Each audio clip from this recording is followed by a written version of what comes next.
All right. And if you all just share that it's okay to record, that helps.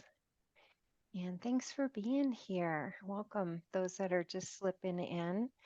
So, welcome to the Intentional Living Circle. And as I said, we're recording tonight. The recording, if you want to share it with others, will be on the IEA Colorado website, Enneagram Colorado, and we'll talk a little bit more about that in a bit. But my name is Nancy Marco. I am the founder of Connecting You with Yourself and this intentional living circle that has been gathering since 2006. I am also a board member of IEA Colorado, so I kind of wear two hats tonight. This circle offers a space and a time to explore topics that encourage awakening. Tonight's circle is going to feature Kelly Beninga up in that top corner on my screen. And he is a member of the Connecting You with Yourself community. And we're so excited that he's going to share with us tonight. I'm going to share a little bit more about Kelly after just a few announcements. And for those that come to the circle regularly, Kelly is going to guide us into our centering. We always do a centering practice. So moving along, usually we have Beth with us, but oh, Tracy's already given you kudos, Kelly.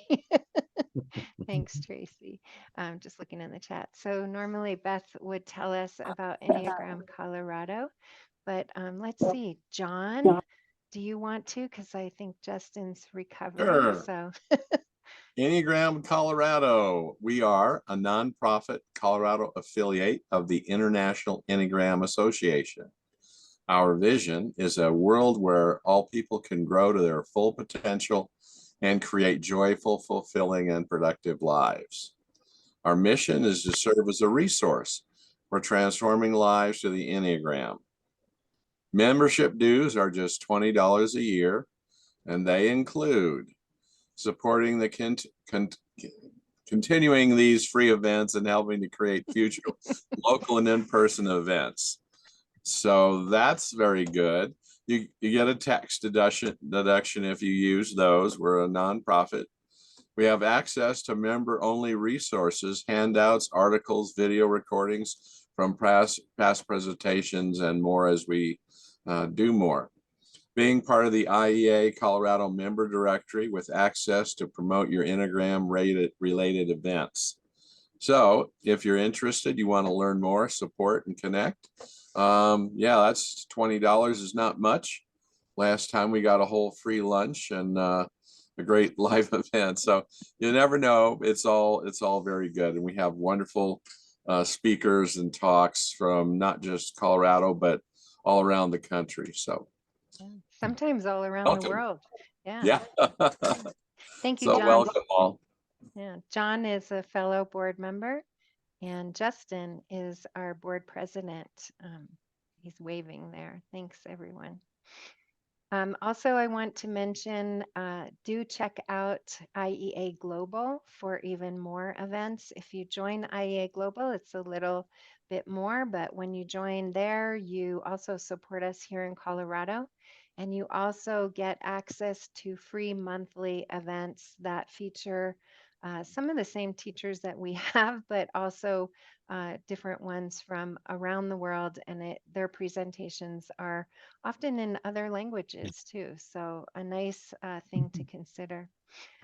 Today, we had a little glitch with IEA Colorado Meetup. The meetup has been not giving us the greatest service. So, both IEA Colorado and Connecting You with Yourself are leaving Meetup. So if you're coming in from Meetup, you probably have been hopefully getting my annoying weekly notices saying you need to sign up either at the Enneagram Colorado website, that's one way, or go to connectingyouwithyourself.com. I'll show you that website in a minute. and sign up for the e-news. That's how you're going to be informed of what's happening here. So we'll talk a little bit about that more in a second.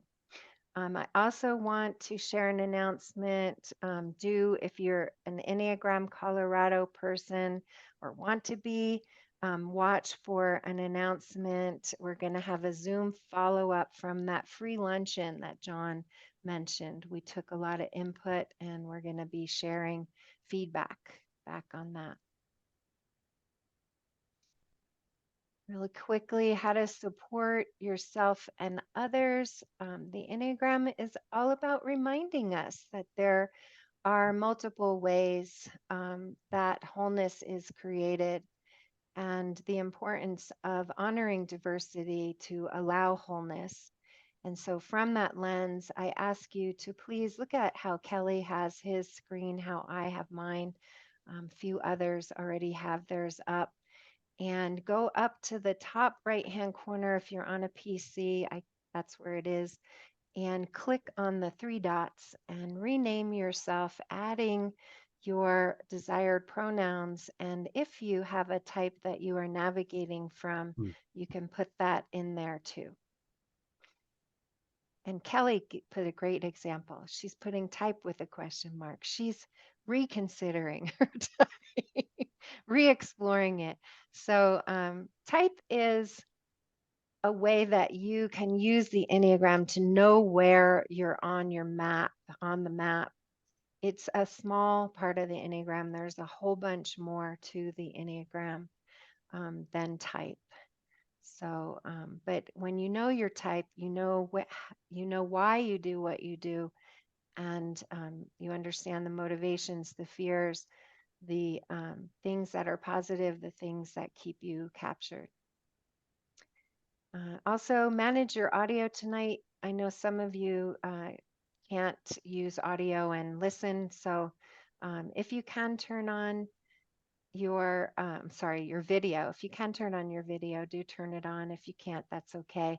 Manage your audio, keep it off if you're not speaking. You might want to grab a pen and paper to take some notes on what Kelly's sharing or write down the information of how to contact him. And lastly, my little ad here is events that are coming up. So this circle is Tuesdays from 7 to 9 p.m.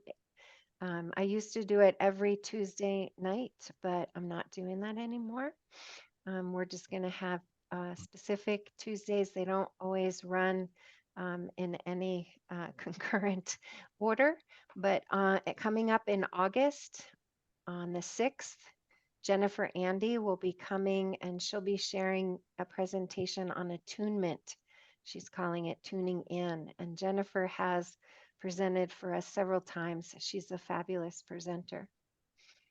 Stephanie Spencer, who I met through IEA Global, is going to be doing a presentation on imagery and the Enneagram. It's a real new creative way of looking at the types, and it'll be on August 27th. In September, I'm headed to Greece. I'm going to go for an Enneagram yoga retreat in Greece, so I'm super excited. And Sophia, who is a member of our community, will take over for me, and she'll be hosting and presenting. And so far, she has told me on the 3rd, she'll be doing Exploring the Enneagram Symbol, one of my favorite things. And I wish I could be there to see how she presents it. And then another one of my favorites, on the 10th, she'll be doing Connecting the Three Centers of Intelligence. She did mention that she would have another one in September, so keep tuned in or sign up for the Connecting You with Yourself e-news. For those that join me for yoga on Zoom, it's Sunday, Monday, and Wednesday, 10 a.m. to 11:30. So tomorrow, and Thursday and Friday, 4:30 to 6. So it's an hour and a half class. We do centering practice that is around the three centers of intelligence, and we weave Enneagram in throughout the asanas. It's a multi-level class, so grab your mat, your props, and Join me on Zoom. Once a month, I do an Enneagram chat, and the next one is August 20th. It's 11 o'clock Mountain Time, and it's 1.5 hours. And we're going to talk about how your inner critic shows up depending on your type. And then the Empowered Living course is something I've been offering since 2008. It's a way to learn Enneagram from its roots to its wings. And I am doing it in a different way that is going to take the replace of the chats. So it's going to move to Thursdays. It's going to start on October 3rd. It's going to go from 11 to 1. If you're interested in participating, please reach out to me. Connectingyouwithyourself.com can get you to me or nancymarco@gmail.com. Here comes Sophia.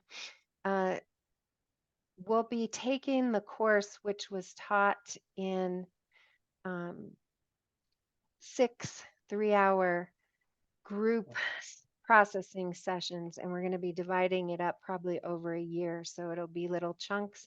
If you've taken the course in the past, you can drop in at any time and get, I'll be putting in the e-news what we'll be covering in each of the chats each week. So it'll repeat each week except when I'm traveling. And Kelly, you asked, will we get a recording of this? You can get the recording of this if you reach out to me, or you can go to the IEA Colorado website, enneagramcolorado.com. And yes, Enneagram and yoga with Lynn Rulo. It just doesn't, in Greece on Paros, just isn't going to get any better. So, all right, Kelly, I just want to introduce you. And Kelly is my friend. He's my neighbor. I've done sessions with Kelly, so I highly, highly recommend him. But a little bit about him. He is a psychotherapist in private practice here in Colorado. And his practice is called Relationship Works, and his website is therelationshipworks.net. He has an MA in transpersonal counseling psychology from Naropa University, right up there in Boulder. He provides Enneagram informed counseling for couples and individuals needing support for relationship issues. And he believes understanding the strengths and challenges of each person based on Enneagram type, as well as typical points of conflict between type combinations, can result in a more harmonious and intimate relationship. Kelly integrates other approaches such as attachment style, mindfulness, psychological approach to couples therapy, which is PAC, and the Gottman method into understanding and healing relationships issues. So I invite you to take a moment to write down Kelly's contact information on the screen to learn more about him. He's very approachable. You can email him, he'll talk to you. And thank you, Kelly. I'm going to take down my PowerPoint, and thank you for being here. Thank you for being willing to share this evening and take us away. Thank you, Nancy. Thank you. And thanks for everybody that came tonight. We're going to start with a grounding, a little meditation, and then I'll get into the presentation. So why don't you just get comfortable in your seat, and close your eyes if that feels comfortable to you. And take a couple of deep breaths all the way down to your diaphragm.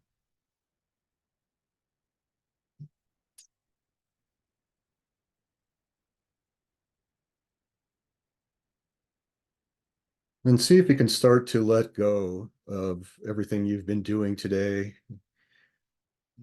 everything you have to do later. So set those things aside and come into this present moment.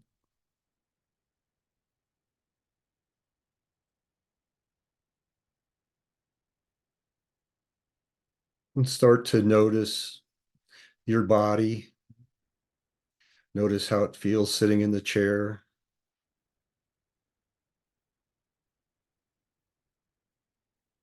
Notice any other sensations that are happening in your body right now.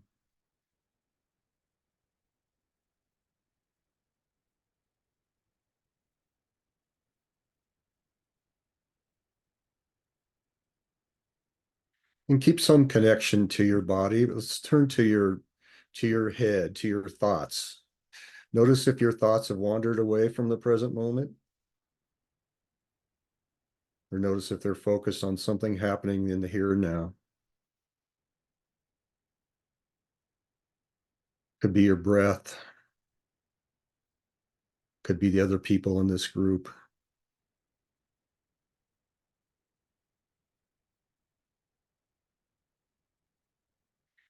And just allow yourself to settle,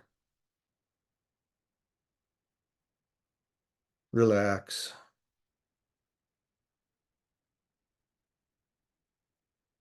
And be here now.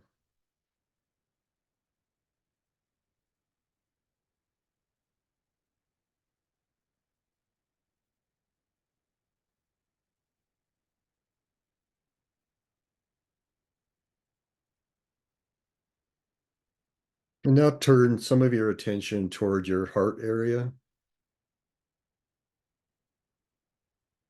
the physical location of your heart, but also your emotional state. We spend a lot of time up in the head. See if you can shift your consciousness down to your heart.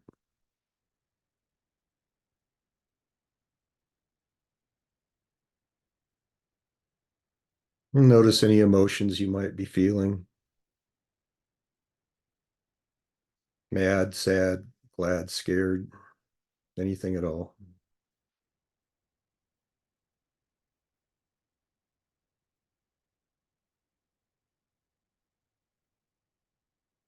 And sometimes body sensations can be a pointer to emotions.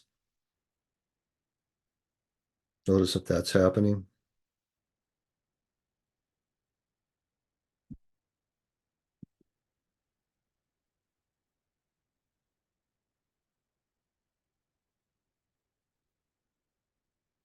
And once you feel connected with yourself, I want you to think of someone that you care about in your life.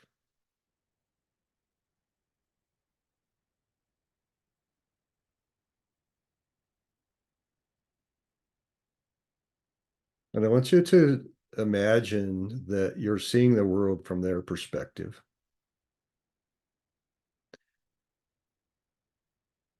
Letting go of your own judgments and biases.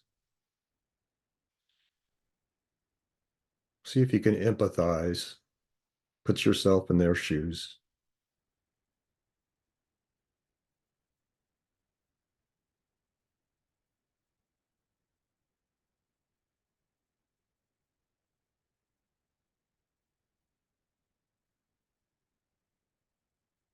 And notice if you can just bring some compassion, some acceptance to the relationship with this person.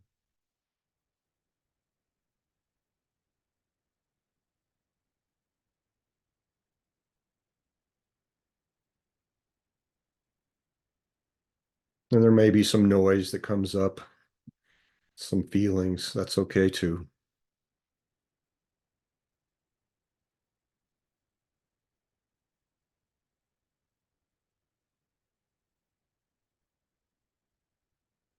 About getting outside of yourself and seeing things from a new perspective.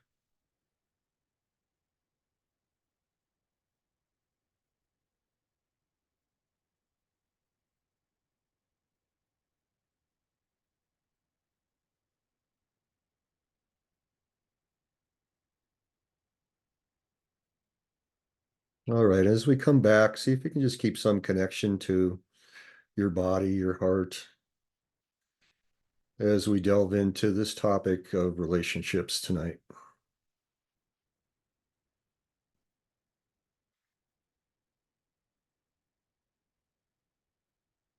And you can open your eyes and come back whenever you're ready.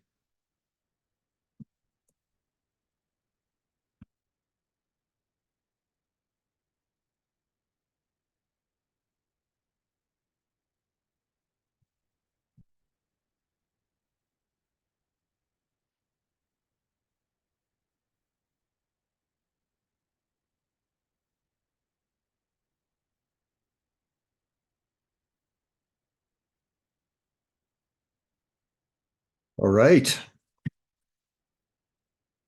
So we're going to be talking about relationships tonight, using the Enneagram in relationships. And it's somewhat oriented to intimate relationships with a partner, but it applies to any relationship you might have in your life with family or friends. So it's material that you can use in any area of your life. Uh, Just a little more about me. So I am a relationship counselor, as Nancy said. I have a company called the Relationship Works, and I use the Enneagram in my practice. Not all the time, but if it's appropriate, couples that are kind of in crisis, it's not the thing to lead with. But couples that are a little more evolved and looking to grow their relationship, it's a pretty powerful tool. And so being a counselor kind of allows me to have kind of a lab of relationships. I get to see all kinds of relationship dynamics. And so it helps to build out a full understanding of what makes relationships successful and where they get tripped up and so forth. And so one of the things that's really important in relationships is understanding and negotiating differences. So everybody's different. Everybody comes from a different background, different experiences, different Enneagram types. And so understanding why you're different and how the differences can actually, enhance your relationship. That's really where the Enneagram is a very powerful tool. That's where it shines, because it makes it easier to understand the differences between people. So, one saying I like is your relationship growth is the journey from you're different from me, what's wrong with you, to you're different than me. That's fascinating. So it's not, our initial jerk reaction sometimes can be, why are you different? Why is this like there's something wrong with difference? But it's actually part of the richness of relationships, and embracing that and understanding how we're different is part of the path of relationship growth. And, so every person is unique. It doesn't fit, one person fits neatly into Enneagram type or any personality typing system. And so it's the Enneagram is kind of a map, but we shouldn't replace the journey itself with the map. So in what I mean by that is that every person's changing every day, every person's growing every day. And so we need to really look at people fresh, our partners, our friends, see them new every day and see them for who they are. They're not just an Enneagram number. And so that's just a little cautionary tale. On any personality typing systems, they have strengths, but there is a weakness that we can just label and forget people. Moving on. So what are we going to talk about tonight? We're going to talk about the Enneagram first in the context of other relationship perspectives. So as a relationship counselor, I use lots of different models and different perspectives in my practice. And so we're going to talk briefly about some of these other perspectives to show how the Enneagram could fit into some of these other ways of approaches to relationship. So I'm just going to briefly talk about Enneagram type characteristics. And then the main topic is going to be the Enneagram through the lens of love maps. And you may not know what that is, and I'll explain it a little later. So within each Enneagram type, we're going to be talking about triggers, defensive reactions, and what I call glimmers, which is ways to feel loved. Then we'll talk about some other considerations in closing. So I tried not to cram too much into this presentation, so there's time for interaction. So I'll be pausing and seeing if anybody has any comments or questions. So feel free to pipe up with whatever questions you might have. So as I said, I'll start by talking about some other factors that are important in relationships. One of them that I work with quite a bit is called attachment style. And attachment style is basically how well you had a nurturing, close attachment to caregivers, primarily parents in childhood. And the research in the last 15 or 20 years has shown this is a really important factor in relationships. And so it's used a lot in relationship counseling these days. So basically there's 4 styles of attachment: secure, insecure, anxious, insecure, avoidant, and insecure, disorganized. So basically this has to do with if you have a secure attachment, it means your parents were showing up consistently, they were nurturing, they saw you, they reflected you back, they valued you on a consistent basis. So if we had that, which if you're lucky enough to have that, like not many people actually do, that creates this secure attachment, and it makes relationships in later life easier.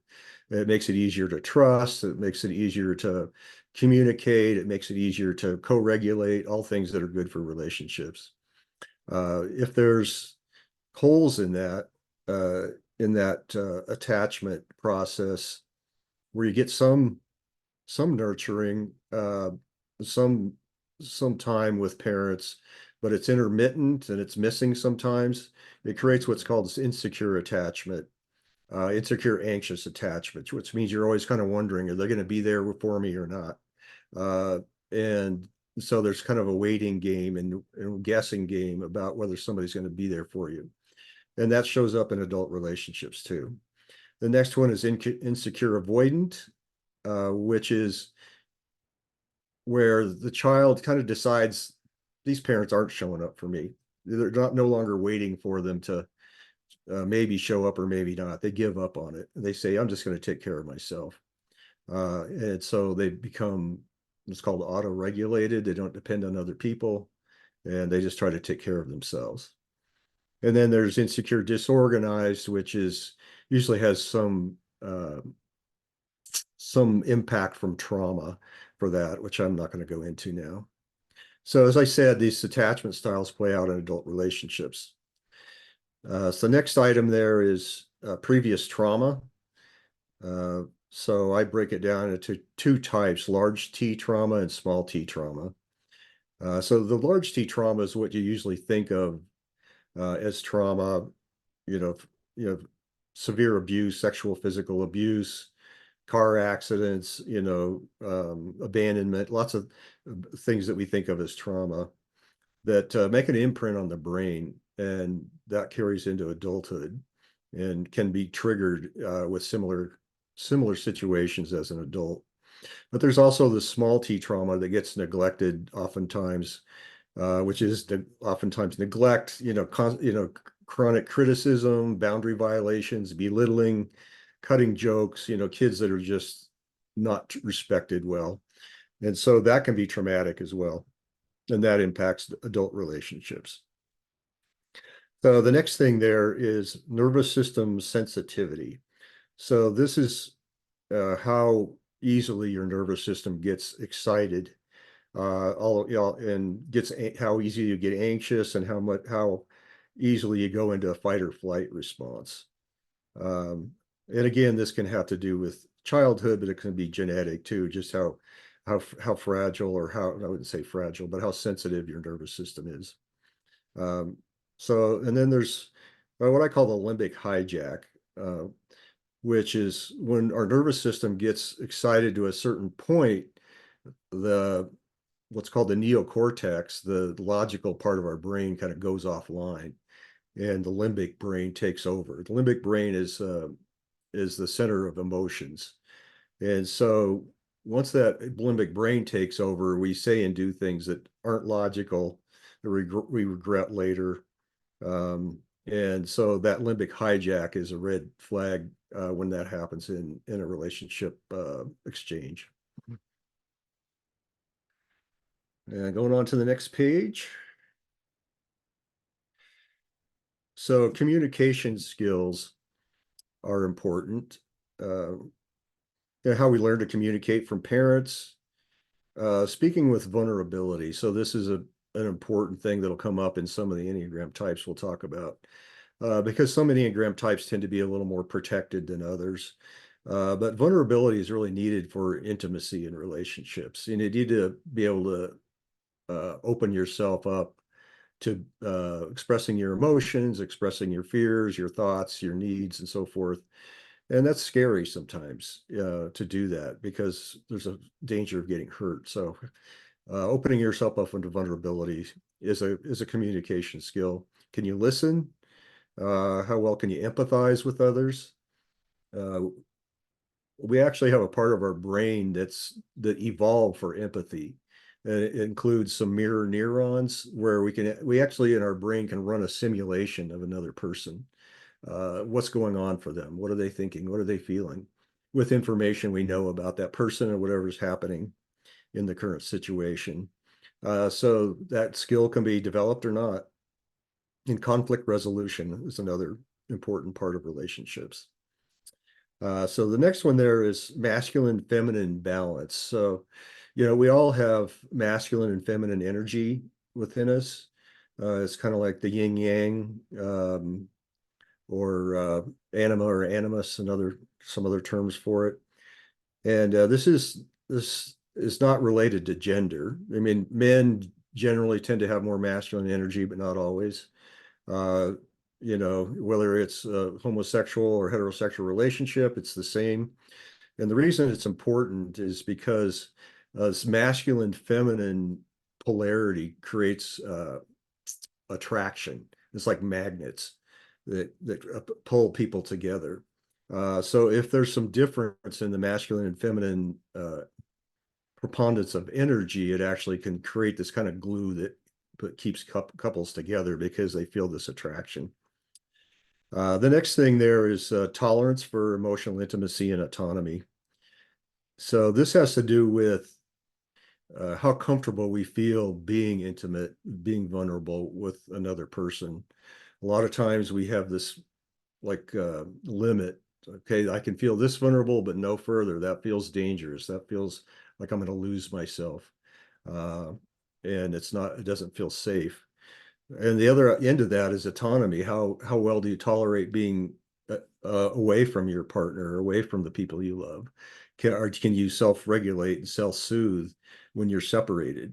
And so, if you can navigate that full range from close emotional intimacy, it could be making love and losing yourself in the other person, all the way to you're fine if they're gone for a couple of weeks. You take care of yourself and you're good. That's a sign of that's one of the strengths that you can bring to a relationship.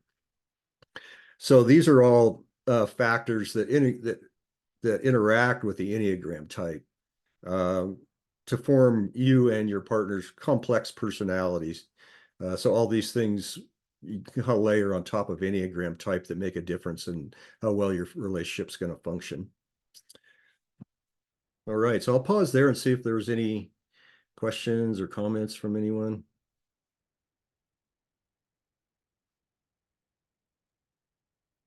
Hi. I'm curious about the masculine feminine you were talking about because everything else I've heard of, but I'm curious to know if there are any kind of examples of how that might interplay. Well, I know of people that plays out in, but you might think back on your own relationships potentially. So, and I don't know, Sophia, where you feel like you fall in that masculine feminine balance. I would say you probably have more feminine. Um, but if you notice who you're attracted to, um, you might notice this difference where for instance, if I'm probably 70% masculine, 30% feminine. If there's a woman that's kind of seems vulnerable and open and is not defensive, is kind of yeah, easily expresses emotions or whatever, more of the feminine characteristics, I'll just immediately have an affinity to that person. Um, so yeah, so I don't know. I can give you some references of books and so forth on it if that's helpful. But So it sounds like what you're saying is that the masculine in me is attracted to the feminine in another person and vice versa? Generally, yeah. Hmm. Okay. Yeah, I was curious. I think that answers my question. I was curious if there was anything else going on there, but that's interesting. Hmm. Anybody else? Myriad? I could just help illustrate that that balance actually, because as a transgender person, it's pretty easy for me to like picture this concretely, and also as a bisexual person, all my life I searched for that balance within myself and within the other people I was dating, no matter their gender, no matter their orientation. Right. And I totally validate like how true it is that opposites attract, no matter where they come from. So where I am right now as a trans person, I can't even imagine dating someone that is completely aligned with their gender, because a part of me would be screaming and yearning for something else that they don't have already. Hmm. And this is why sometimes trans people tend to date each other, because we both come from polar opposites and we meet halfway somewhere, but it's not Right. exact. Right. And some non-binary folks, like, we're not exactly gender neutral, we're not exactly in the middle. So if I'm a bit more masculine, then I want someone a bit more feminine, but maybe I'm more homosexual, so I want someone that can complete my masculinity but in a different way. Mm. I don't know if that helps or if it's even more complicated now, but that's my No, experience. I like the complicatedness actually because I really look inside. I've been thinking about masculine and feminine for a long time, and I look inside myself and see both. And like I do identify as very much female, but I also know I'm pretty much only attracted to feminine. So Hmm. whether in men or women, in whatever the relationship looks like. Yes, that was useful. Yeah. Thanks, Myriad. That is. Um, okay, so let's move on here. So just a brief overview of the Enneagram. Most of you know this uh, pretty well. There's 9 Enneagram types, and the point I wanted to make here is that it's not only 9 Enneagram types, it's 9 levels of, I'd say, maturity or evolution within each type. And I think that's one of the real strengths of the Enneagram. It kind of lays out a growth path within your type. And so for relationships, this level of maturity within your type is actually more important than your type itself for successful relationships. Because if you're pretty mature and self-aware, you've dealt with some of the traps of each Enneagram type. Uh, you're much more equipped to have a healthy relationship with any Enneagram type. And so if you have two people that are fairly mature, you can draw from other types, characteristics of other types, you can understand the other person more. And so, I saw a dating site once that was Enneagram type dating. And, I think it's a little silly because, it's not really picking the right number and you're going to have a great relationship. It's really being the right person and finding the person that's at a similar level that makes a good relationship. Uh, so each type has, and each combination of types, a 4 with a 2 or a 7 with a 1 or whatever, they all have strengths and weaknesses. Uh, and it's healthy to understand what the strengths and weaknesses are of both you and your partner. There's actually 45 combinations if you do the math of different Enneagram um, types. And the Enneagram Institute has a section on their website that goes into each one of those 45 combinations of Enneagram types if you're interested. We're not going to go into that tonight. Um,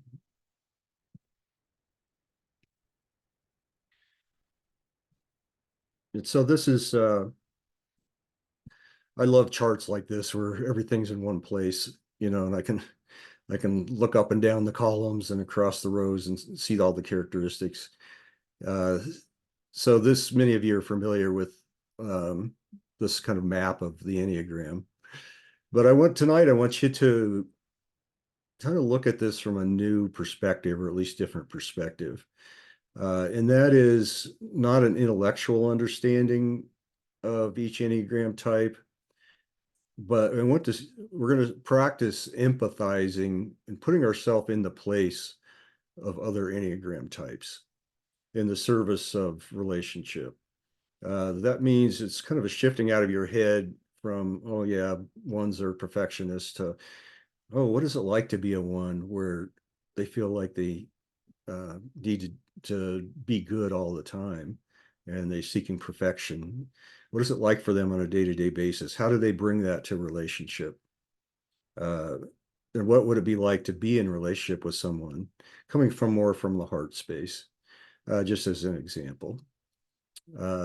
So I think we'll move on to the next slide.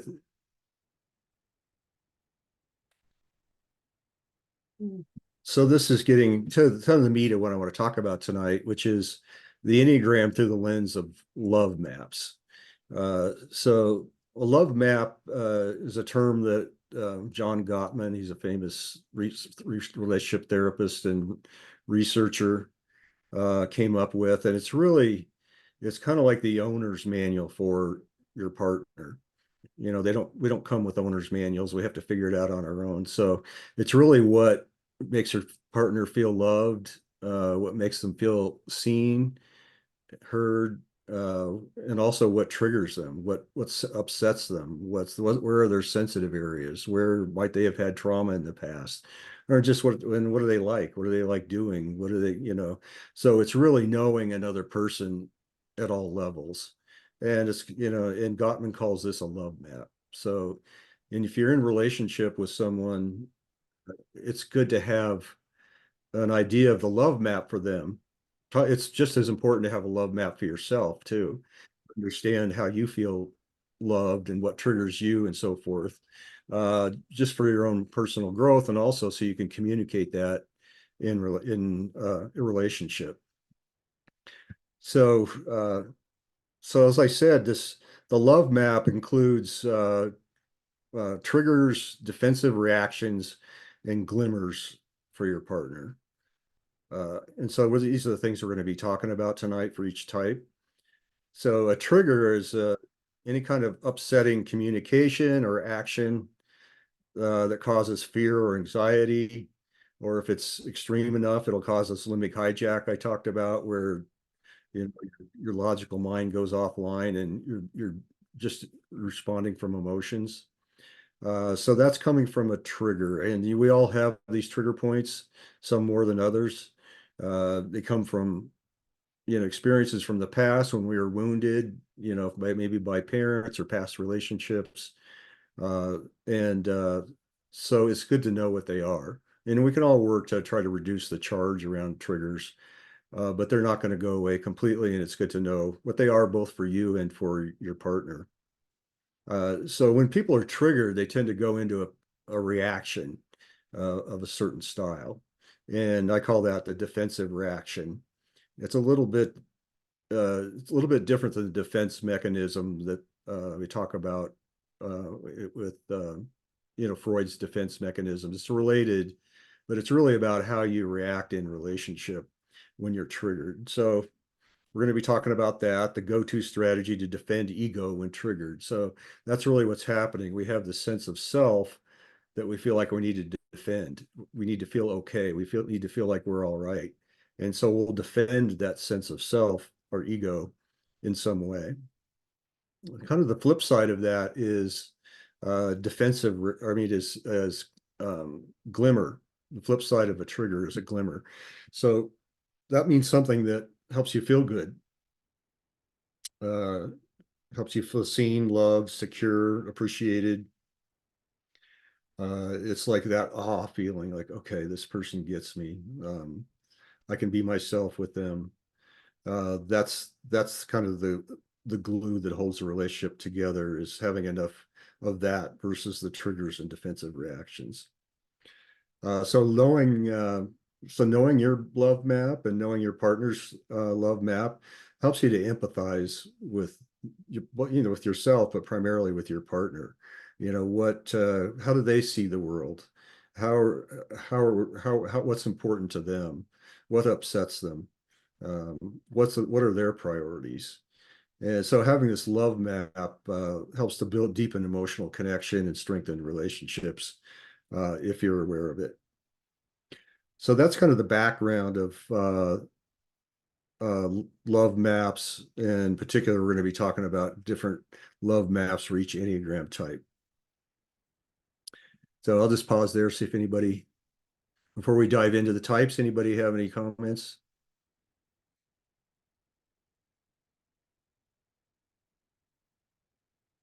Okay. All right. So going to start with type 1 love map. I don't know. I can't see everybody's picture, but I don't know if we have any ones here tonight. One of the things I'd like to do is just, if there is a type in our group. We do have some ones here. Okay. See if this fits right, or feels not quite right, or do you have something to add? I'd love to hear that. So the type 1 love map. So just a couple of general points about type 1 in relationship. They can be loyal, committed, and growth-oriented partners. Ones tend to look for what's shortcomings and what's wrong, both in themselves and in others. And so that can be kind of a downside. You can feel a little bit criticized or being watched like a 1. Are you doing this right? And that can be a quality of the relationship.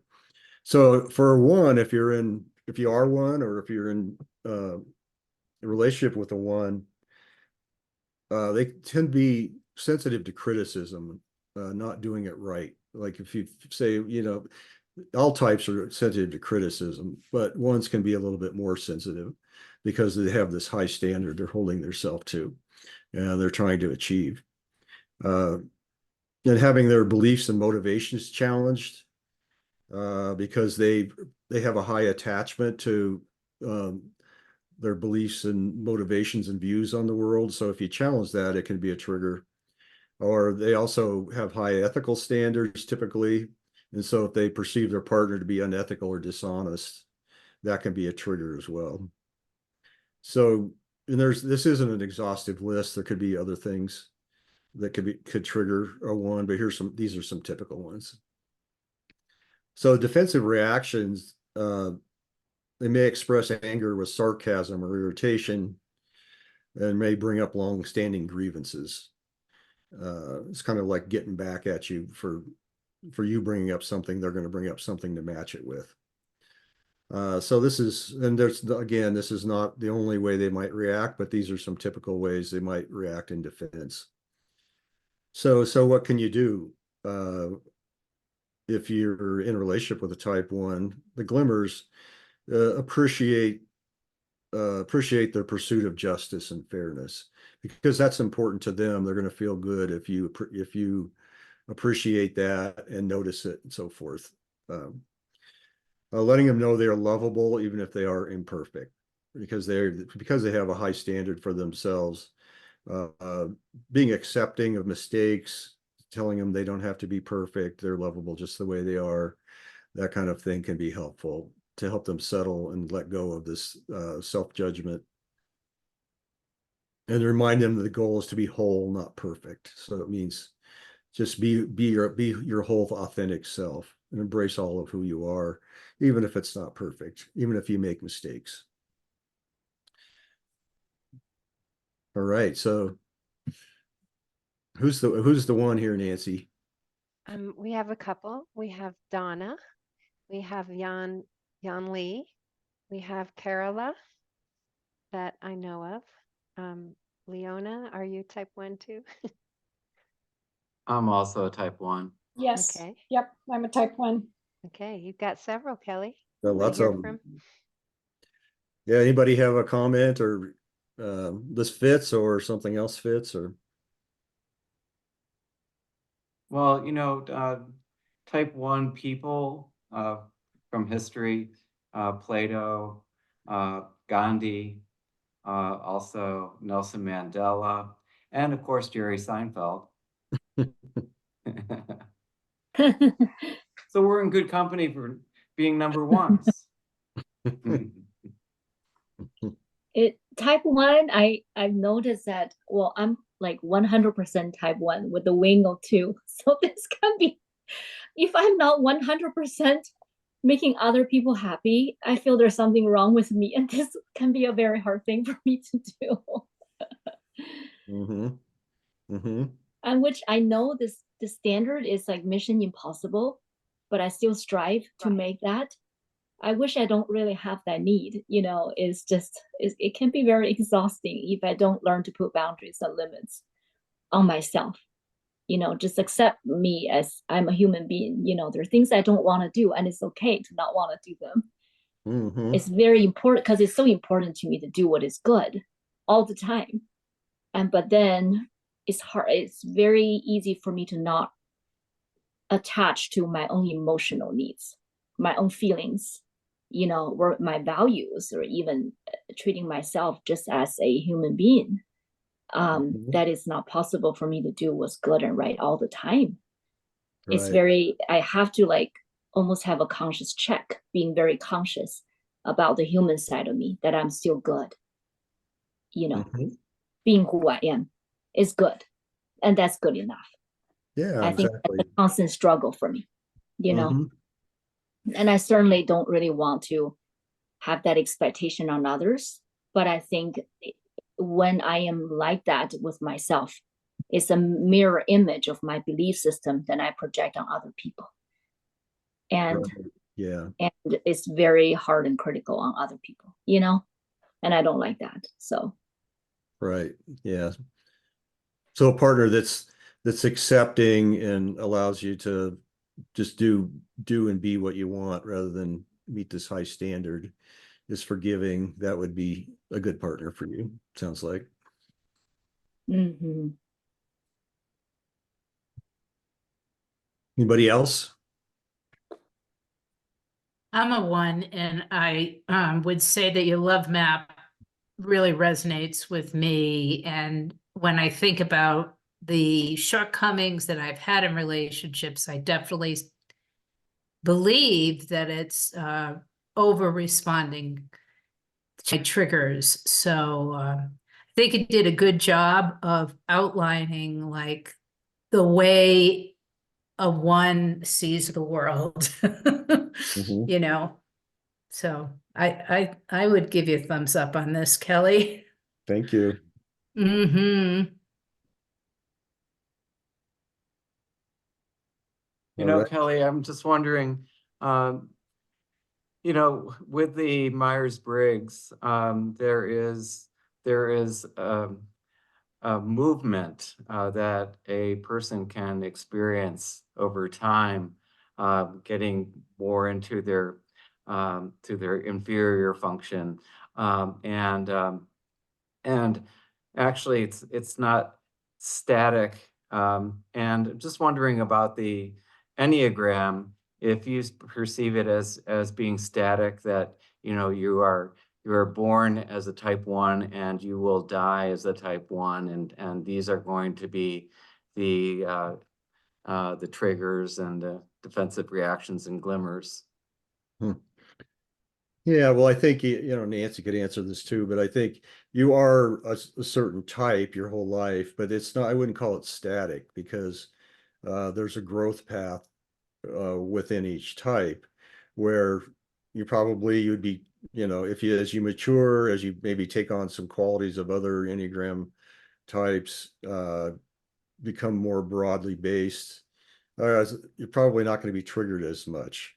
Or you might have done some personal work, like, um, just as an example, I have a silly little example. My dad always used to yell at me when I got the fishing line tangled up when we were fishing. And so I had this like trauma about knots, and I'm a sailor. So, I have to tie knots. And so that's a trigger that I had to work on to try to get over that and come back to the present moment. And there can be, lots of things, those kinds of things for everyone, working through those little traumas, triggers from the past. They may not ever go away completely, but they definitely can subside. Yeah, I'm just curious too, and about, moving from the egoic mind into the spiritual mind, the influence that can have on these different types. Since the negatives about the reformer strike me as being very egoic, and as we move into the spiritual mind, it seems to kind of tame or relax some of these these what I see as kind of a negative aspects. Mm-hmm. Yeah, this is mostly in the realm of personality we're talking about tonight, but there is, a really powerful approach is to shift into what I would call our higher self, our spiritual self, that can be an observer and watch all this happening, but be in this grounded place where we know it's not all that serious, it's not all that real even, it's kind of mostly illusions. And if you can hold your seat in that higher self, a spiritual place, all these things lose some of their sting and they become less powerful. Yeah. All right. Well said. Mm-hmm. And I will just add, the journey to discovering your type is personal for each person. And where the person is at is going to make that journey unique. And it takes a very aware person to realize they've mistyped themselves when they first came in. So Russ Hudson says about 60% of the people practicing Enneagram are mistyped.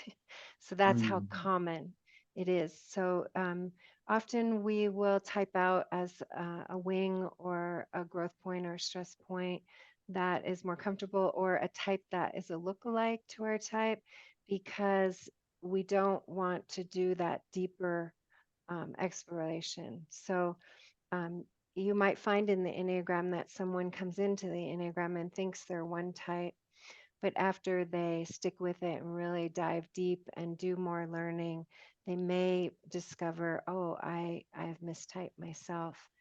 And that doesn't mean that their type changed. It just means that they have built more awareness of themselves.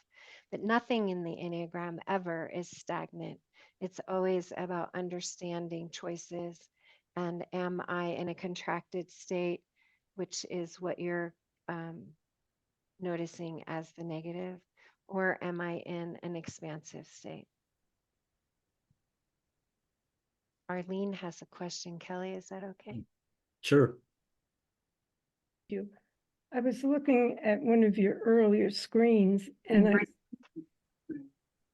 can you hear me? Yes. Thank you. I was looking at one of your earlier screens where I see on the 8 under objectification, vengeance. Isn't that a defensive reaction? What is the difference between defensive reactions and objectifications? Objectification. Yeah. Well, objectification could be a type of defense, I think, but objectification is not really seeing the person as a real person anymore. You kind of like put them in a box and it's like almost a cliche about people. This is who you are. They become an object, and instead of a rich real person. And so that can be a defensive reaction sometimes, to push people away. Oh, you're just this, and then dismiss them or whatever, rather than really feeling into a person with your heart and trying to understand them. And I love how you had at the beginning that if you're not like me, what's the matter with you? That's wonderful. I'll use that. Thank you. Yes, yeah. And that one shift in mentality makes a huge difference in relationships. Thank you.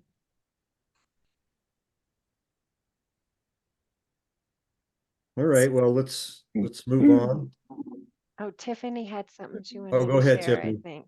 Thank you. I don't know if I have the words for my question really, but I wonder if the health of the person or the stress or whatever term we use kind of determines the lens or how they receive the triggers. So my daughter is a 1 and like, that just sound out of my lips, that could be criticism. It could be beliefs and motivations challenged. It could be all those things when she is in a stressful state. Mm-hmm. What I mean? Like just a little sound. It doesn't mean that I've gone like, oh, you're not doing this right. And oh, you're believing all this wrong stuff. It can just be a sound. So Yeah. does that make sense that like there's this continuum of how the triggers happen? Is that kind of accurate? Yeah, I think it is, sure. Yeah, and it's we tend to fill in the blanks too when we're triggered, somebody can say something that's fairly innocuous, but the way we'll take it in a negative way, and then we'll project all this other information or judgments on it that weren't necessarily there to begin with. Yes, thank you. You have better words than I do. Thank you. Particularly in families or long-term relationships where there's a lot of history, uh, you might have said and then did say a criticism sometime 10 years ago, and so she just hears the and she expects the criticism to come even though you don't even say it, just as an example. Yes, good point. Thank you. Mm-hmm. Can I just add one more thing? And it bleeds. So no type is an island. And so that what you just described, Tiffany, bleeds into the 9, bleeds into the 2, bleeds into the 7, bleeds into the 4. Yeah, nothing is contained in the Enneagram. It all bleeds into each other. Okay, well, let's move on. I know we have some 2s here.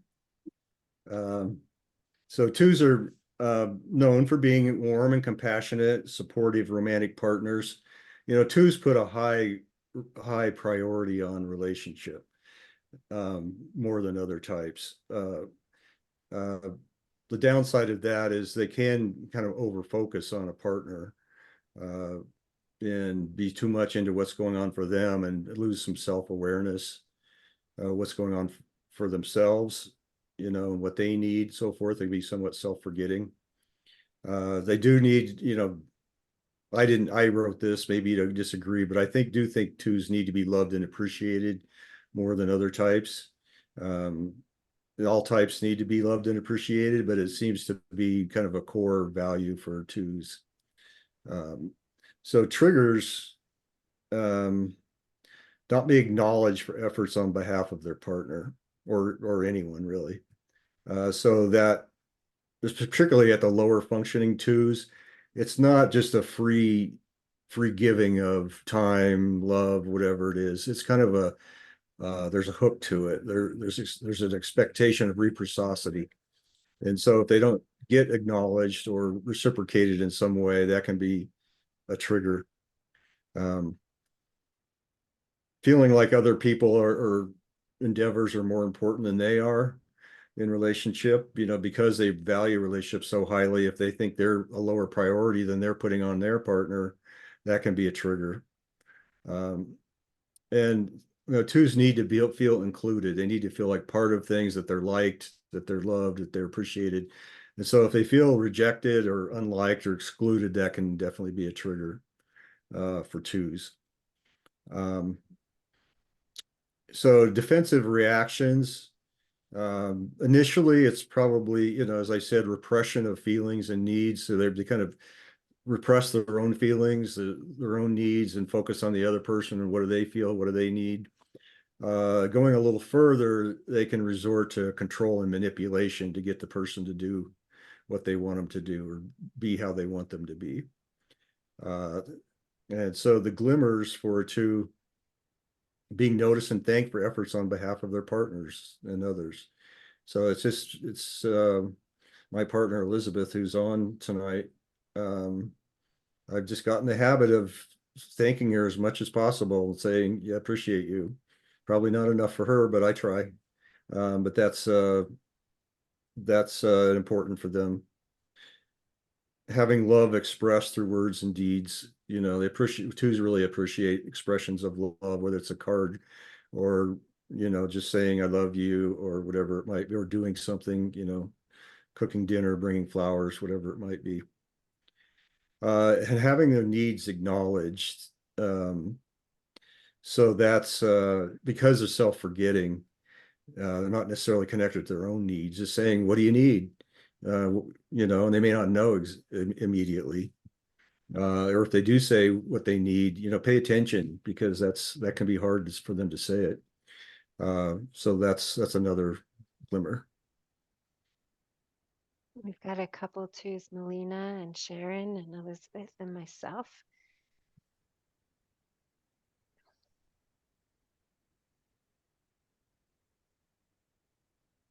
Well, I already vetted the slide, so I'm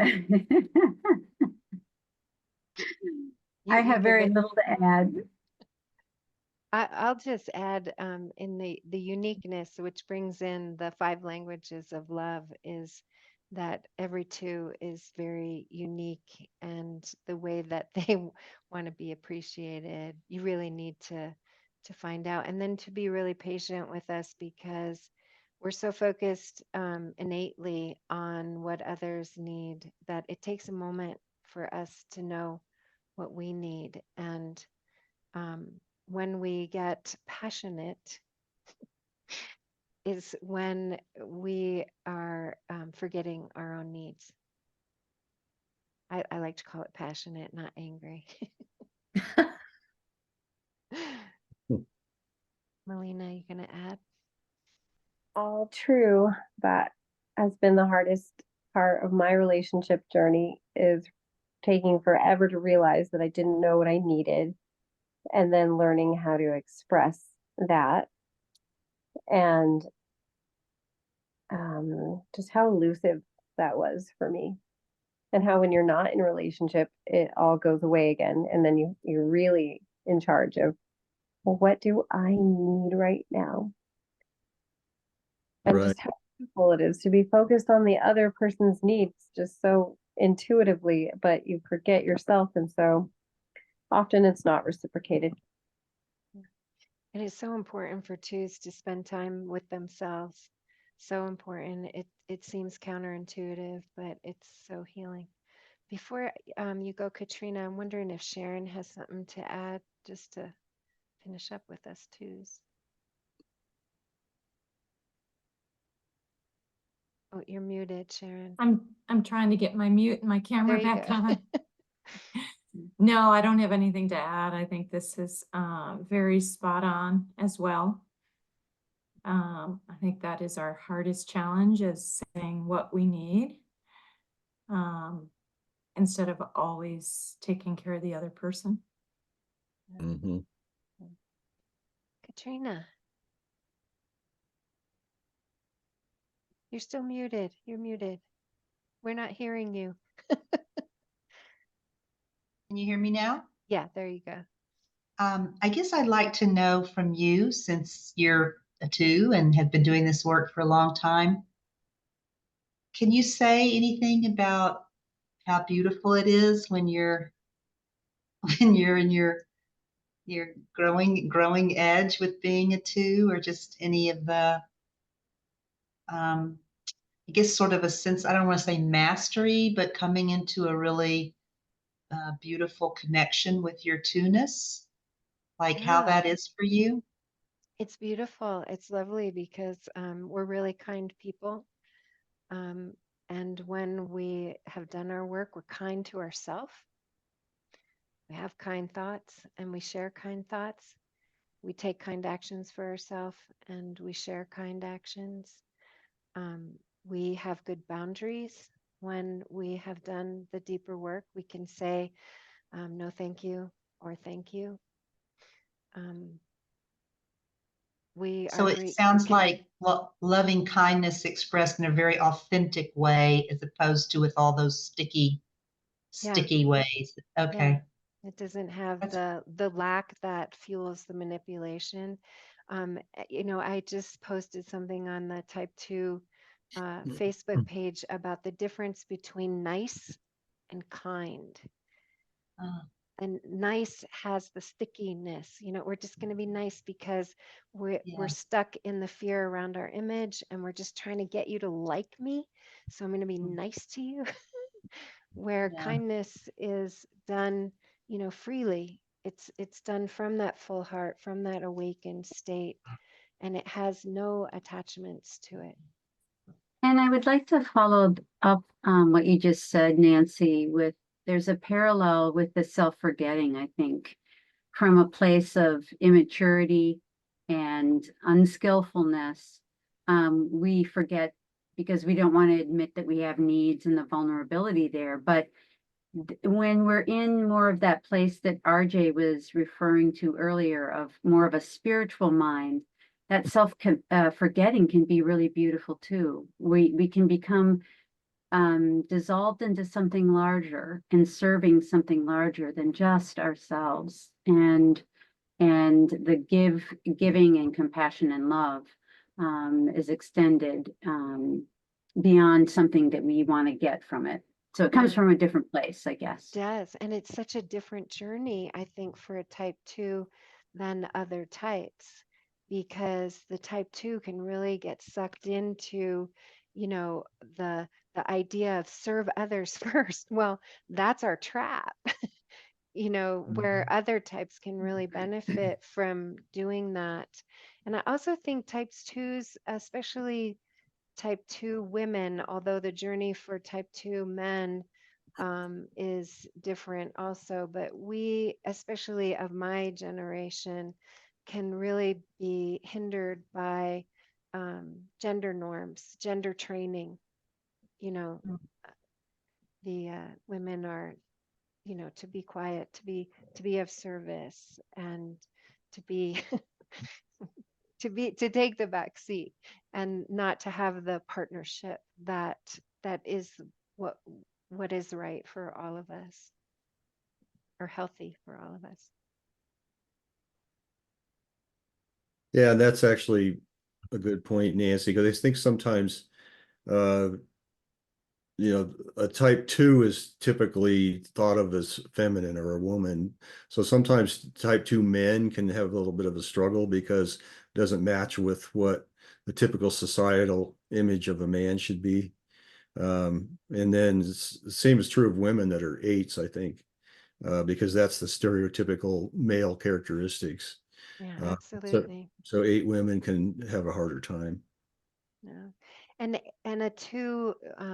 a male 2 will often be trained um, to accentuate the types that they connect with, either the 8 or the 3, the more masculine accepted traits, and they'll have a harder time finding themselves. Mhm. Mm. Any other 2 comments? Okay, we'll move on to the 3.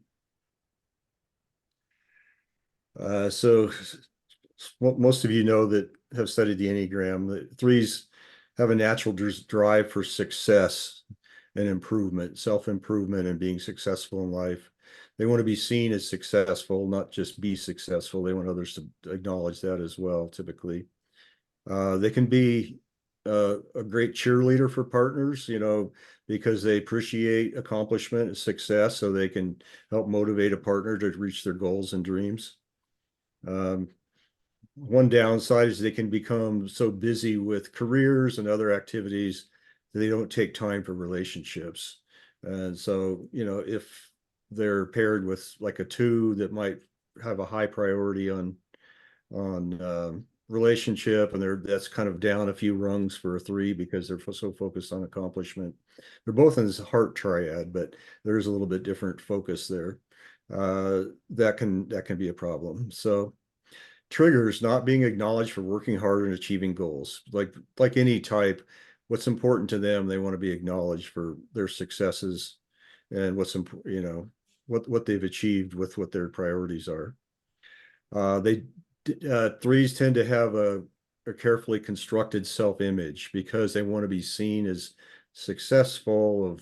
They typically are well dressed. They're successful at work. They're seen doing things that people like and appreciate. The downside of that is that it can be a bit of a facade, where there are failings underneath that, or fears, or sense of rejection, or whatever. And so challenging their self-image and kind of cracking that open can be a trigger for them. You're like opening, the curtains to see what's underneath there. It's the last bullet: may worry that people will see their failures and shortcomings if they get too close. So that's, again, they want to maintain that image, so they might have to keep you at arm's length so you don't see behind the curtain. So defensive reaction can be kind of the stonewalling, like this as close as you can get, no further. That can be with a little cutting comment, or it can be physically leaving, or it could just be like rote answers to questions that aren't really going into any vulnerability, because they're protecting their personal feelings and needs that are softer underneath there. So glimmers: feeling appreciated, love for who they are rather than what they do. So that's a big one. We all need that, actually, to be appreciated for who we are rather than what we accomplish. But particularly for 3s, because they base so much on their image to the world, that them knowing that they're lovable without having to accomplish, once you break through that stone wall, that can be they can feel very loved by that. Like, along with that, foster an environment where they can open up to you. That means not shaming or just criticizing what they say, just being very open and accepting, to create that environment where they can be themselves. They tend to not be real in touch with their feelings, so encourage them to slow down and listen to their feelings, identify what their feelings are, and show them that you appreciate and believe in their authentic selves. This might be underneath the facade of the image they're projecting.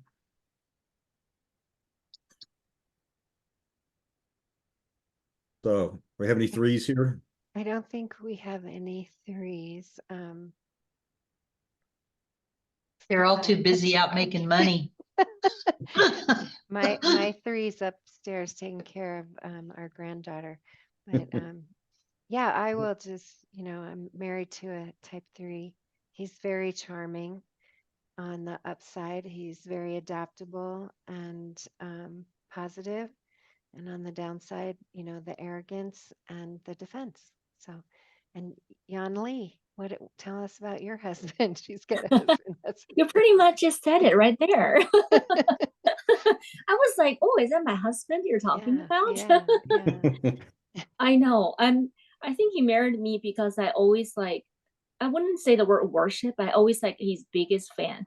I constantly always tell him, oh my goodness, you're just the most magnetic person I've ever met. I love your voice, and you have a great charisma, and he just loves it. But it's, and we've been married forever, and we're still best friends. And I think, but I think I say that very genuinely from my heart. Before I really knew he was a 3, but now I have some understanding about 3 and what triggers 3. I definitely see that the triggering is when people are not acknowledging their achievement. That is very, very triggering. you know, it's extremely important that people acknowledge acknowledge that they're high achievers, and they work so hard. So I mean, I realize I can say his developmental needs, or I can ask him to take some time for relational needs. If I acknowledge that, you know, you work so hard, you already achieve 3 times what other people do in a day. Definitely, if you know, take some time for relationships, you will still do double more than that. So you do more than enough. They tend to work well. They tend to listen, you know. But if I don't say that, if I just criticize, if I say, yeah, why are you not paying attention to me, or why are you not spending more time for self-care or whatever? Oh, that's a trigger I learned with them. Mm-hmm. Very good. Yeah. Anybody else have no 3s or a relationship with a 3 that can comment? I can. I have I have a brother who's a 3, and he is a big disc jockey. And he really he does not want to sit on the grass and get his $400 pair of jeans dirty. And he is really, it is important. Like, he just got married, and he still, it's funny because even in the vows that he took when they were exchanging their vows, he said something like, I know you don't really care about cars, but I'm always going to have my Mercedes convertible. And I was like, he was just like shining 3, you know, everywhere. And it was really, yeah, but he's, and the 3s also are very driven, you know, they're very driven to succeed. And not only are they driven, but they want to be seen in that drive and for that drive. Right. And have the hugest, most wonderful hearts under that too, once it's able to be expressed and they feel safe enough and it's gently brought out of them. Nice. Thank you. Yeah. Mm-hmm. I just want to add again the variance of the 3. Not all of them are, not all of them find their value. Their value can be complex. It's not always the Mercedes Benz or the Porsche or the fancy $1 million house. It can be different for each 3. So don't hold that as, you know, all 3s. It's about image, but that image can be different. Yeah, and I think as they get into the higher functioning realms, that drive for success can be inner success too. It's like how well adjusted I am. Do I have a spiritual life? Do I am I kind to others? Am I compassionate? You know, and so it can transfer from materialism to personal characteristics as well, I think. Beth has a question, and so does Miriam. Go ahead. A little thing about Oh. trees. I really like the fact that you talked about it can be a partner's biggest cheerleader, because we don't see that often, and it's one of the subtypes that is less known, the sexual subtype. But I had a partner like that, and it was just wonderful until he pushed me just too hard, and it was just unbearable because I'm not a tree, obviously. And also just wanted to say thank you, because I think one of the best gift I got in my birthday once was a gift from a tree that just gathered all my friends together to buy me a phone.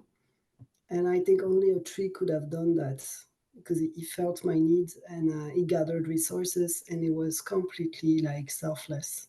So it's we less hear about trees that I wanted to acknowledge. Very good. Beth? Oh, I think we just covered it all. I'm good. Thank you.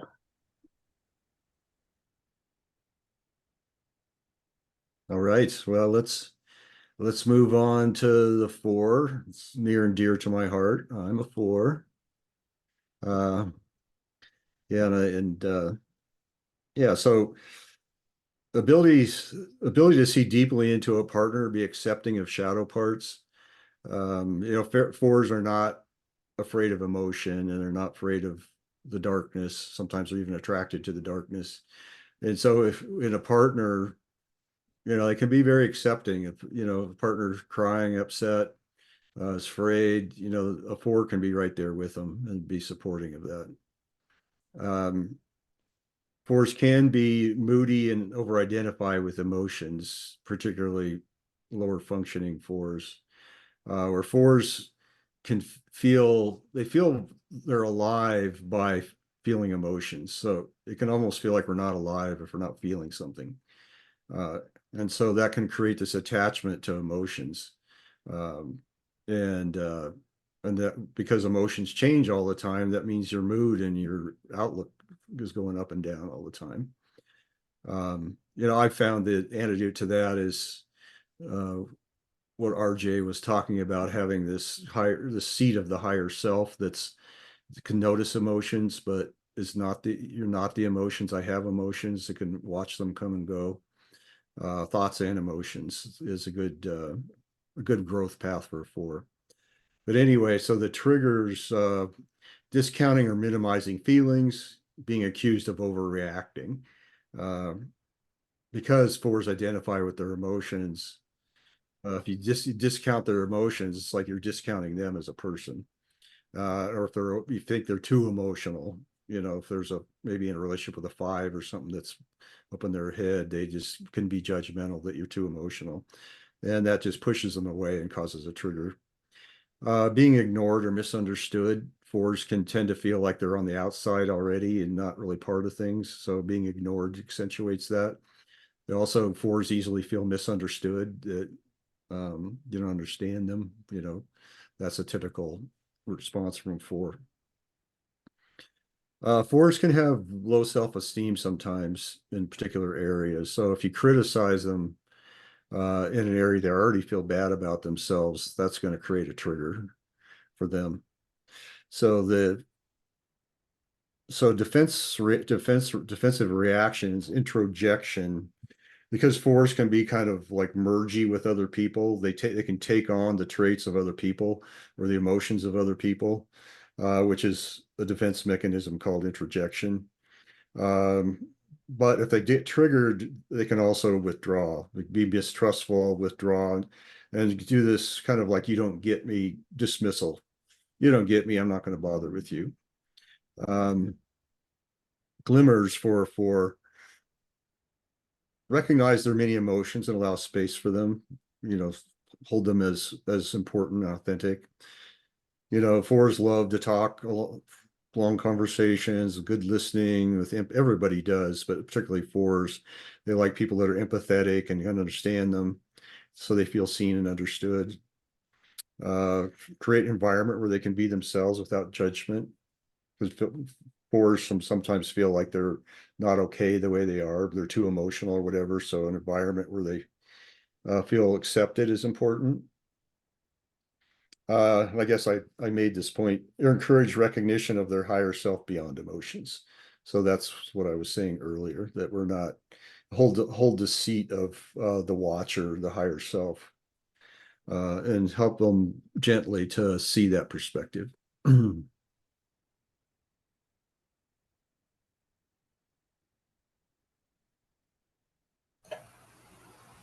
Hi.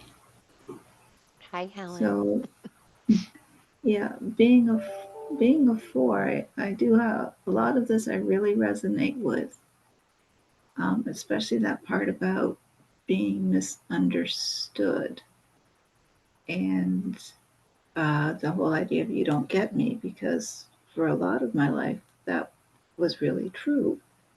And it was people saying to me, I just don't understand you. I just don't understand her reaction. I don't understand what's happening with her. Or and I knew they didn't get me, but I didn't have any words to explain it. And they didn't always have the patience to listen to it. So this idea of long conversations with good listening is definitely very valid. The empathy is helpful, but what I'm finding is when I have a conversation with someone who still doesn't understand completely, but at least they're willing to listen and try to figure out, that's better than the well, you don't get me, in complete withdrawal. So when I really do find someone who listens and is empathetic and understands and makes sense, they don't necessarily agree, but oh, when they agree, wow, it's even fantastic. So yeah, finding someone who will have those conversations with you about anything is really, really good. Mm-hmm. I think that's something that I definitely need, something my soul really likes. The last line about encourage recognition of their higher self beyond emotions. That's great if you have someone who can do that. If someone is aware that there are higher self beyond emotions, if the people you're interacting with have some idea that that exists. So yeah, Right I on. know sometimes. Well, I've got a very strong 5 wing, so sometimes my logic part and my emotions go hand in hand and they just run away with my life, and other times they are fighting with each other. But I think again, as a 4, when you're really in an emotional situation or when you've just gone through an emotional situation, that's when you need to say, okay, I got to do something physical. I got to walk it off. I got to run. I'm just going to, maybe I'm just going to lie on the bed and go, it's over, I survived type of thing. But I have a question about all these love maps. Are these things that you put together yourself based on your experience? Do they come from other Enneagram teachers? Are they a combination of both? I put this together. It was my idea to combine love maps and the Enneagram. It was just a Okay. lot of information from others included, but this way of looking at it, I put together. Mm-hmm. And one more comment, if I could. This might come under the heading of introjection, but you mentioned authenticity. And I know there's a difference between being adaptable to a situation versus being authentic in the situation. And I sometimes find there's a give and take in there. Yeah, right. It's Yeah. hard to know where to draw the lines sometimes. Well, I know some people say flexibility and adaptability are the same thing, and they're very similar in my mind, but again, there's a subtle difference. So yeah, it's learning how to be adaptable and flexible while still being authentic. Or maybe after telling somebody, yeah, I just went along with this because of this reason, or I didn't really like what happened today, but I didn't say anything at the time because. I guess that goes back into long conversations and good listening. All right, well, thank you. This has been very enjoyable. I'm looking forward to the rest of the types as well. Thank you. All right, Katrina has a comment. You're muted again, Katrina. You're muted. You're muted. You're muted. I said, raving 4 here. Wow. So first thing I want to say is, Kelly, I'm really appreciating you for the way that you're facilitating this. Excellent information and facilitation. Thank you. One thing that 4s do, what I can do when I'm resourced enough, is really authentically be very gracious with appreciation. There's not a lot that I like about being a 4, but Yeah, right on. I want to say to people that are newbies to the Enneagram, or maybe if you don't know, I just had 2 teeth pulled this week. Ah, yes, I'll receive all the empathy that you can please give me. But while I was recovering, I was watching this Netflix show called Is Anne of Green Gables, Anne with an E. And if you haven't seen that, that character is like the perfect epitome of a 4. I don't know. Can I get a witness? Has anybody seen that? It's like, if anyone needs to know what a 4 is, that's the perfect 4. And watching that got me so in touch with these parts of myself that she was able to eventually have parents that like got that she was so unique and passionate and really high highs and really low lows, and they accepted her and loved her for that, which a lot of us don't ever get because we're just too much, too intense, you know. And as far as a love map and being in relationships, I can say that my way over intensity was too much for many partners. But even now, you know, I always struggle with the thing of how important it is to be understood and really feeling like someone's getting me. Like that's such a beautiful, satisfying, the best. There's just nothing better than, wow, they totally got me. Yeah. And right, Kelly, or any other fours. And yet I also realize that can be the pitfall. Like that's not where I should be hanging out, you know. I should be hanging out more. My growing edge is more in the in you know, attending to others, right? Like focusing on others, other stuff besides myself. Um, doing the one type stuff. So I'm just trying to think if there's anything else on here that was really strong. Anne of Green Gables, and it's Anne with an E. It's a Netflix show, Nancy. I'm putting it up. Yeah, I really Check struggle it with out. being a four. A lot of times I hate myself as a four. I'm just, you know, going to that. Okay, this is the last thing I'll say. I think for fours, especially who are living with a lot of unmet needs or struggles or challenges in their lives, I think the most critical medicine. I'm curious what you might think about this, Kelly, especially as a therapist. But I think the most helpful and critical medicine is to have a really tight, strong support group of, you know, 3 to 5 or 6 people that you know have got your back and will accept you and allow you and be there for you and see you. Because I think if fours don't have that, we're just kind of like broken little birds, like limping along in the world more than other people. So Yeah, I thanks totally for letting agree. me rattle on. Mm-hmm. That's right.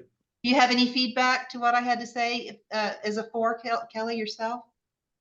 Yeah, well, we need to feel like we have a tribe, I think. Otherwise, because it's really easy for us to feel left out and on the perimeter.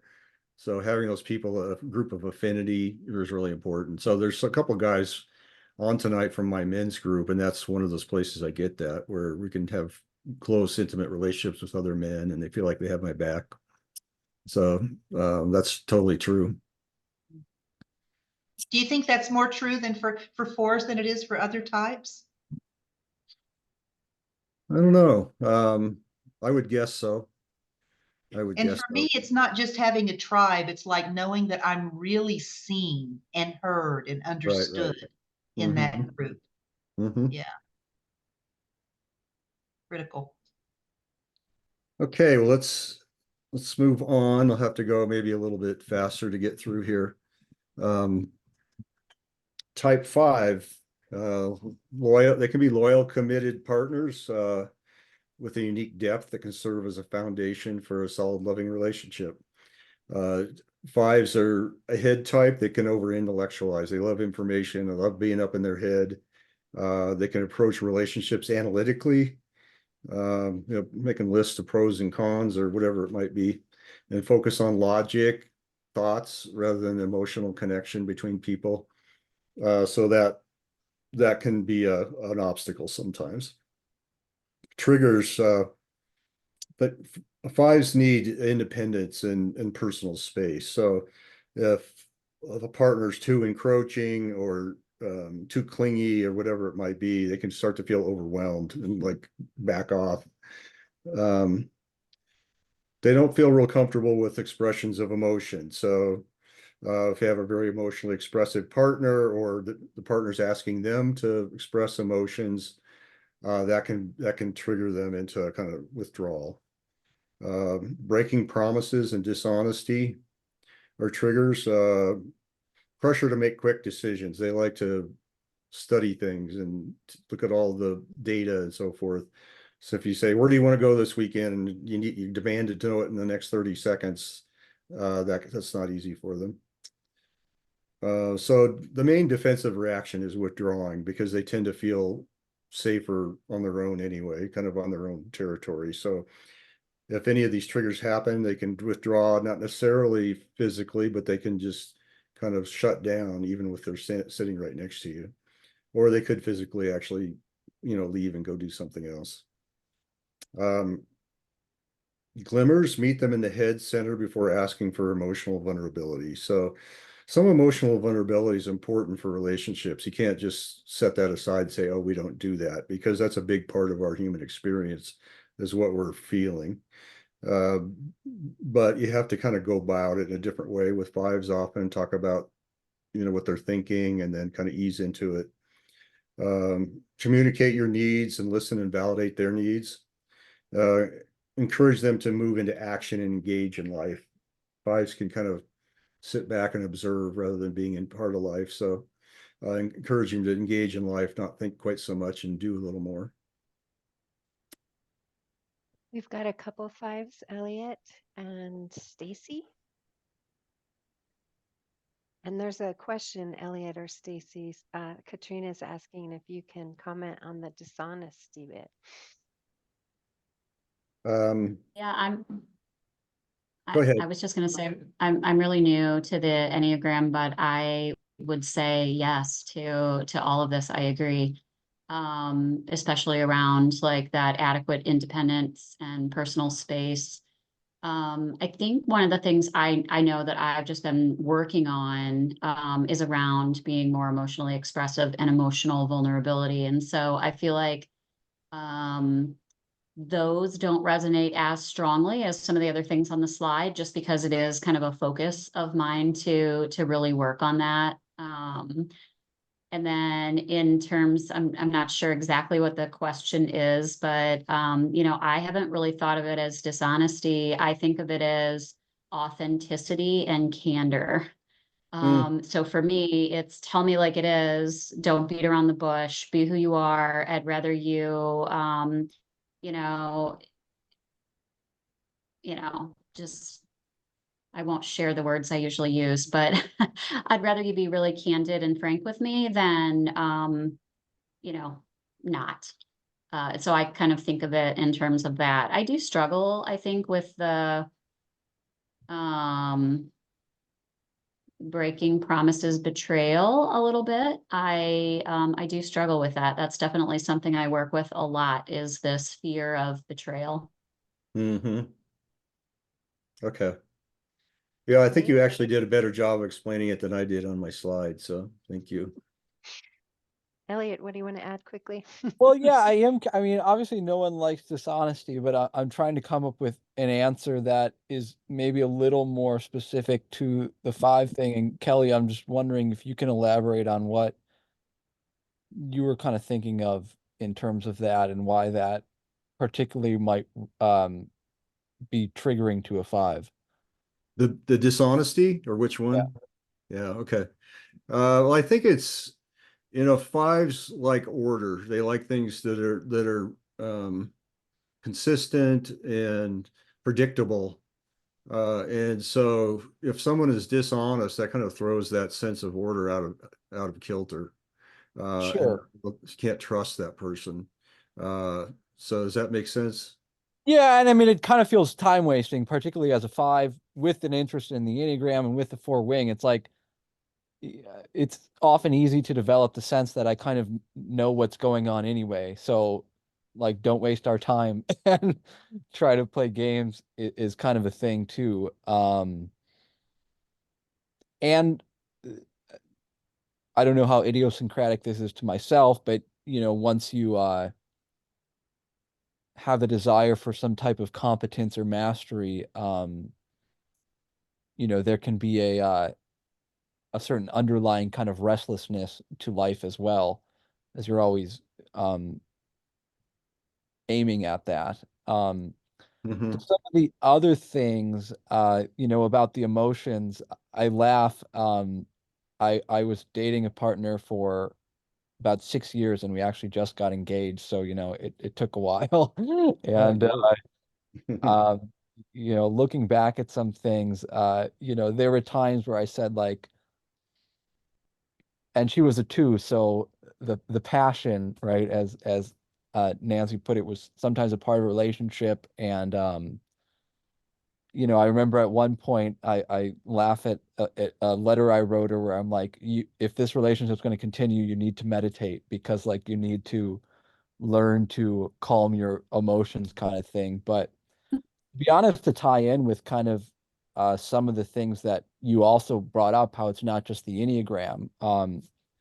I think one of the really healthy things for our relationship is um, I was familiar with like John Gottman and also other techniques like nonviolent communication. And the combination of that and using the Enneagram, I think was actually very crucial in this 5-2 dynamic kind of, coming together and me warming up and realizing that some of the overly excessive emotions of the partner actually came from me being too cold or me not being vulnerable or, because it can be easy perhaps for a 5 to say, well, oh, these people around me are crazy or they're irrational and all that stuff. But, to the empathy points and other points, it's like, if you can turn that on its head and maybe work on the hypothesis, like maybe if I gave them a little more, I wouldn't be experienced these negative sides of them, or lower parts. That's very true. Yeah, Yeah. and it's that's a tendency in all couples when there's a little bit of difference between them. They tend to polarize and go further into the opposite corners when there's that difference. And so it's good to be aware of. Something I work with couples is you're not as different as you think you are. We all have emotions. It's just one person emphasizes it a little more than the other. Yeah, so I'd say the withholding in summary was kind of the downside, but I think on the plus side, what I really brought to the relationship was that kind of analytical of emotions and kind of insisting that we, followed some of the Gottman ways of communicating, avoiding criticism and contempt and all that stuff. And it really helped us get over, some blocks. And because correct me if I'm wrong, Gottman gives me 5 vibes. I think I've seen in interviews like he kind of like Yeah. he'd been divorced 2 times. He's like, I got to figure this out. Like I got to figure out the science of relationships and why this goes wrong. And he kind of took it up as like his research project to really kind of Yeah. go He deep is like into. his I was going to say his approach. I took a training with him, and he advocates like giving couples like these 10 different tests, to gather all this data from them, and it's like overkill totally because most couples wouldn't put up with it. But that's his style. For sure. All right. Well, anyway, that's what I got. Thank you for your presentation. Thank you. We've got We had 2. Rosemary and Tracy. Yeah. Yeah. And I'm looking at the time. So I just want to ask you, Kelly. So Sophia just said running over might not be enough. Part 2 might be needed. Um, would you be willing to do that so we're not rushing types 6, 7, 8, and 9? We only have less than 10 minutes. Would you consider that? Yeah, sure. We'll come back again and Yeah, do I mean, do I'm glad people are engaging, asking questions. I'd rather stretch it out than cut people off. Yeah, me too. Me too. And we can talk about when that can happen. There's some Yeah. flexibility because I don't do it every week. So we could do it next week. Maybe that error in the meetup that showed this as a continuing thing wasn't that much. But go ahead, Rosemary, and then Tracy. Well, that was my question was, we need more time to adequately cover these, we have another 5 in the group. And I think Beth's a 5, isn't she? Beth Cooper. She is. I And don't she's see not her here though. No. tonight. But She came, but then she left. I don't know if she's having internet difficulty. She was quick in and quick out. probably got hungry or something. I don't know. And I will speak to her sternly.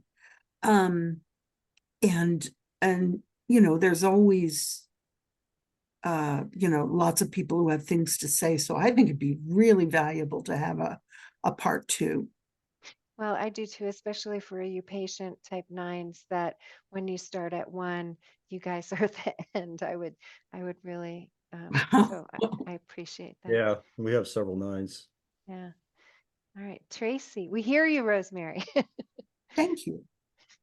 Hey, Kelly, I just have a quick question. Doesn't have to be a long response. When you mentioned you were talking about love relationships in response to Elliot and how they can become polarizing and people go to their opposite corners, essentially. Mm-hmm. In your opinion, or your experiences with Enneagram and relationships, do any folks that are the same type, is that ever successful? Core type? Yeah, I think so. Ever seen that? Yeah, I think especially if they're higher functioning, Sure. you know, there is a danger of projection. Like if you disown part of yourself, you're going to disown it in the other person too. If it's the same type, and but if you're more evolved, I think that's not so much of an issue. Yeah, it's not. I think I have a final slide we'll get to next time, but one of the things I talk about is that it's good to have balance. Like, so if two people in a heart triad, they'll connect a little better than somebody outside the heart triad. They'll get each other a little bit more, but there's a tendency to over focus on kind of process and emotions and so forth, and maybe not look at things quite so logically, or just quit talking and do something as a body type might. So that's, if you're the same type, you kind of have to look out for that kind of thing. Okay, thanks. That's interesting. Mm-hmm.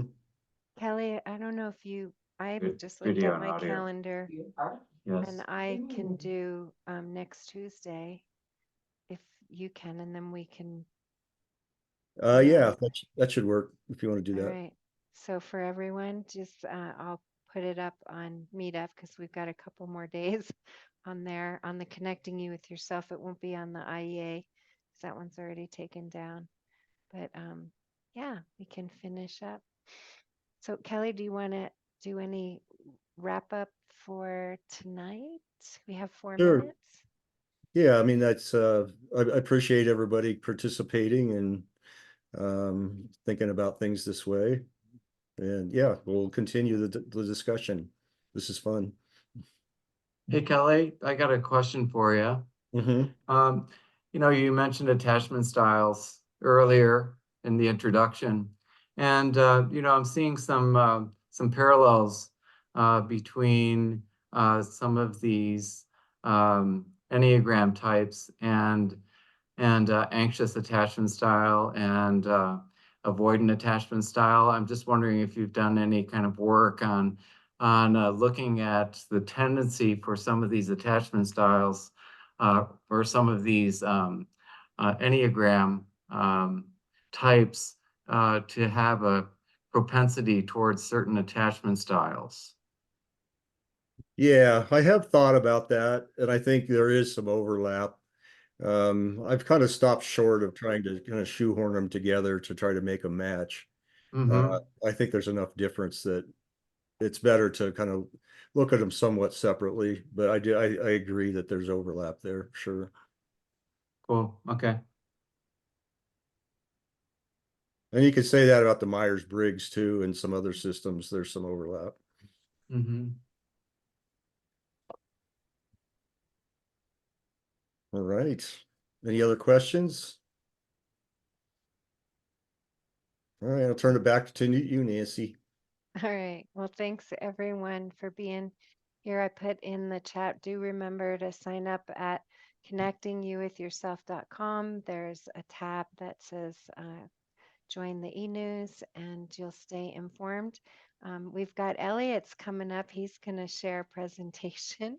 And Sophia's still on the call here. She's going to be your presenter in August. So lots of great stuff coming up. I can really smell smoke. Stay tuned. You're gonna be Sharon's smelling smoke. That's and we'll see you next week. So have a great night. Thanks for being here. Thank you, Kelly. Thanks, so Kelly. much. And thank you so Kelly, much thanks for for being so coming Thanks. again. wonderful. Kelly. Thank Kelly. you. That was Kelly. Thank you amazing. so much. We'll You have betcha. time next Tuesday for you all to give a big thank you to Kelly. We'll do And that l- at the end. And let's remember, we have to start with sixes next week. Sixes, yes. Yay. Right. Great discussion. Thank you Alright. again. Good night, everyone. Thanks, Bye. everybody. Thank you. Thank you so much.